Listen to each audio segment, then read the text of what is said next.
Hey everyone.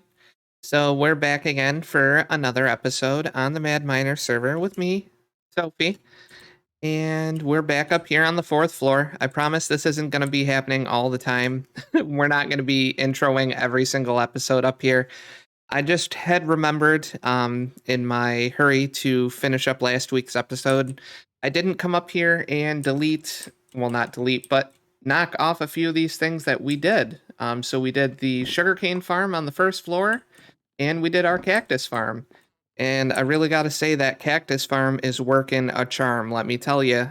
If you caught my episode last week, and caught the little snafu I had at the end of the episode with the super smelter, where I had thought I had put enough furnace fuel in there, but apparently I had not counted the number of lava buckets I would need. Well, after bringing shame upon me and my family and my entire village and everyone I know, I decided to go ahead and make the lava collection room. It was a lot of iron, and it was a lot of grinding. I was going to do it on episode, but it was literally so much grinding. It wouldn't have been fun. It wouldn't have been interesting. No one wants to see that. So I did it off camera. It's all completed now. I don't have enough buckets, pretty much is what's happening now.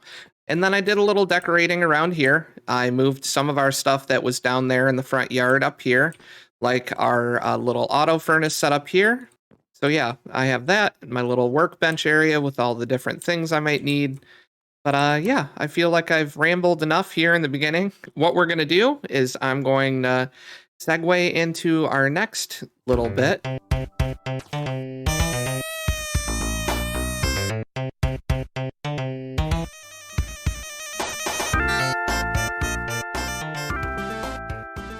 Alrighty, folks. So here we are out front of the factory building, and as you can see, I have all the flower types around me. These are all 16 normal flower types that you can find in-game, either in flower forests or now the new meadow biomes up in the mountains.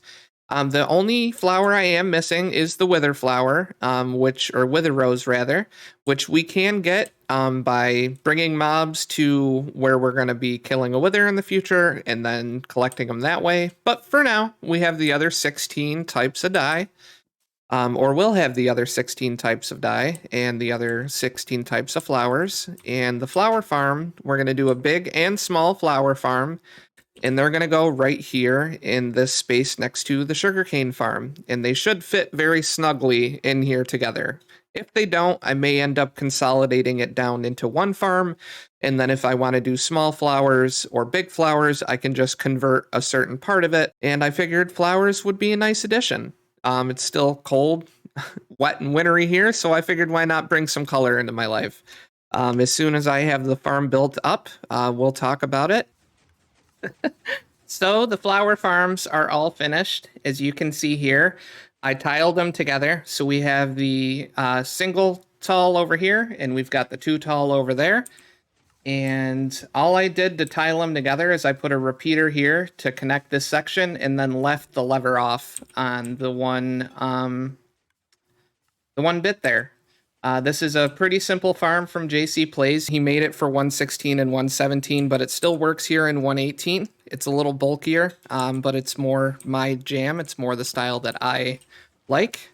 It's going to run out of bone meal soon. You'll see we've got these collection chests down here in the front. And then this is what I always do. I have a barrel set to the side that I always keep at least one of each type of flower in, and then it's kind of like my starter kit. Unfortunately, this doesn't really have an off switch because of the minecart hoppers. If anybody knows of like an easy way to like hook levers up to these to turn off these powered rails so it comes down here and stays until I turn it on, I'm all ears if you want to comment that down below, because it definitely would help me a lot. But for right now, all I do is I'll break the minecart with hoppers, and then I just place them in the collection chests. And then that way they're not constantly running when I'm not using the farm, and then it's a little more lag friendly. So I think to round out this side of the factory, and to continue on with this week's episode, I think we're going to put in our wool farm, which is going to be going right over here where I'm standing. So I'm going to start getting that all laid out, and I'll start getting some stuff set up, and then we'll talk about that as well. Alrighty, so it is the next day, and I have set up our area for our wool farms. What I've done here actually is I've set up 4 wool farms, and they're color coded, and I've done them in different stages so we can kind of talk about the farms. This is one of Silent Whisper's farms. It's his donut wool farm because it's kind of shaped like and resembles a donut. It's about 2 years old. The link's down in the description of this video. I've been using it since he put it out 2 years ago. There are other wool farms that you can do where it's like a single pen for each type of sheep, and you have 1 sheep in each pen. I tend to prefer this one just because I like the look of it. I like the style of it. You fit 20 sheep in the pen. You'll notice that this one's completely empty. It's really resource light. It takes 4 observers, 8 redstone, 8 dispensers, and glass. And then down underneath, if we go to the ones that I haven't completely built up yet, you'll see there's some powered rails that go around the center block there, and then they feed into these chests.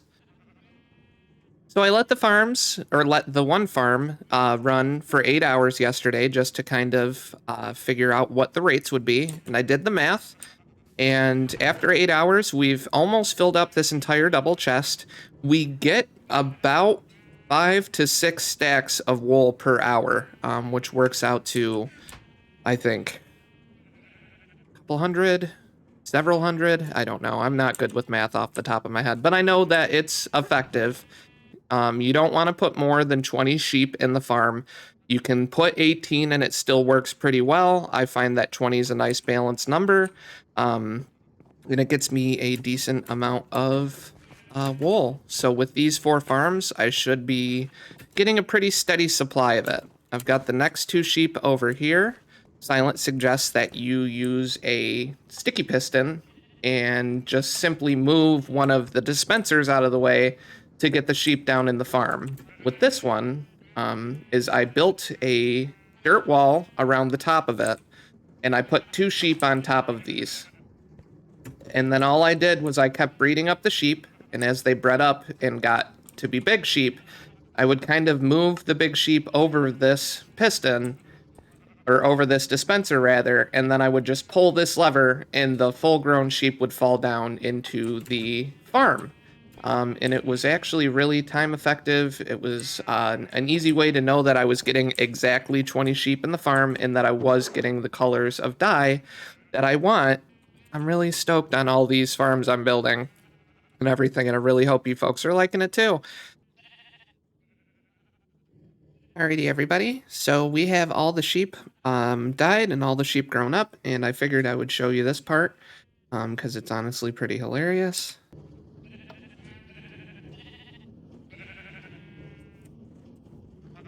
Come on.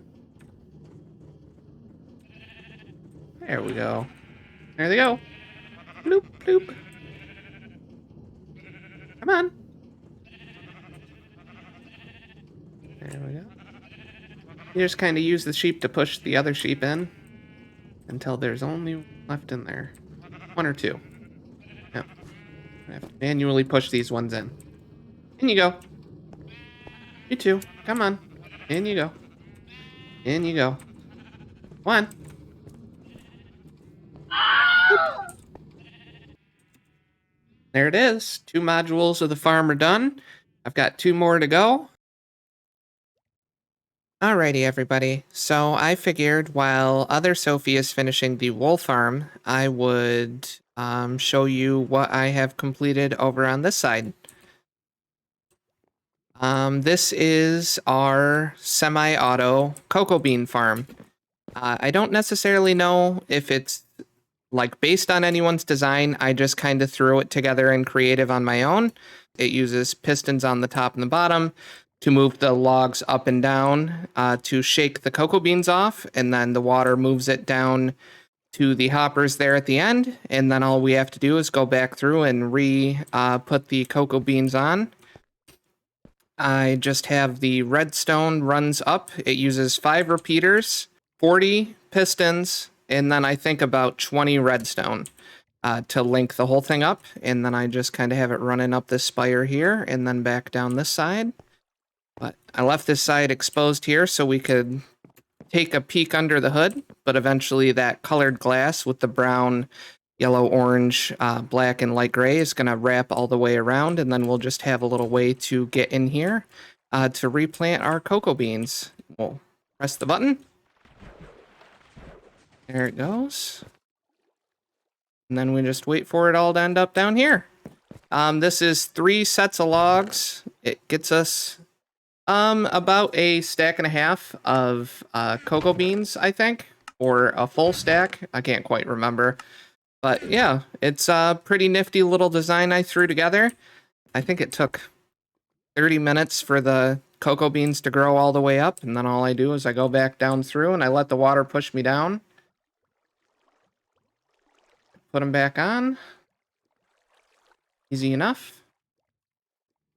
I prefer passive farms over the ones that use bone meal, because these, I don't need any resources other than just waiting for the tick speed to have them grow up, and then the minimal resources I have here is all you need. After replenishing the farm, I have about a stack of cocoa beans left. The nice thing is if I wanted to, I can tile this over, and I could put another module of 2 here, which I may do in the future, but I'm going to see what the one farm does for me so far. If you haven't noticed, I kind of have a motif going here where I like wrapping the farms in glass or incorporating colored glass into the farm somehow. It's kind of, I like abstract art, and I like the glass pack that we use that takes the border texture off of them. It kind of lets you do some fun things.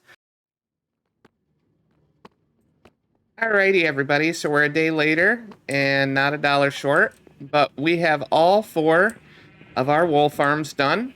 They're, like I said earlier in the episode, they are all getting me quite a bit of wool, which is fantastic. They're all completed here. I have every type of wool coming out of these farms. The redstone lamps here on the front don't really do anything other than they flash every time the farm goes off, which I think is hilarious, but it doesn't like indicate anything for me or anything along those lines. Eventually I may either hook these up to a like a sorting system. Right now I just have these, and I've just been kind of taking the stacks of wool out and then putting them in the shulker boxes. Yeah, I'm really excited about getting the first floor finished. I have a couple more farms to do over on the other side there that we'll be getting to in the future. But this space here, I wanted to kind of put it before you guys and see what you thought. I originally decided I was going to put a bamboo farm here in this empty space, but now I'm wondering if I should do half of it a bamboo farm and half of it a kelp farm. I'm not entirely sure. So if you have any input or anything, because I don't want to do the cheaty 0 tick, like insta get bamboo and kelp. I want to have the standalone ones that just work passively in the background, and I don't have to do any cheaty things with like 0 ticking or bone meal or anything along those lines. So yeah, if you think I should put just a bamboo farm or a kelp farm, or if I should do both, comment that below, because I'm really not entirely sure. But I'm glad to have this whole side of our factory completed. We've got our wool farms, we've got our sugarcane farm, and then down here we've got our 2 tall and our small flowers. I really hope that you folks like this more technically driven episode where I spent most of the time talking about the wool farm and a little time talking about these simple flower farms here. I have the link to both of those farms down below if you want to check those out, or if you want to go show JC Plays and Silent Whisper some love for these farm designs. I'm all for it, because we're one big Minecraft community here. We need to support each other, and yeah, I'm really stoked on all this, but I hope you folks like this. If you did, feel free to sub if you want to see more. If not, that's cool too. And I hope everyone has a wonderful day and a beautiful tomorrow, and we'll see you in the next video, everybody. Have a nice day.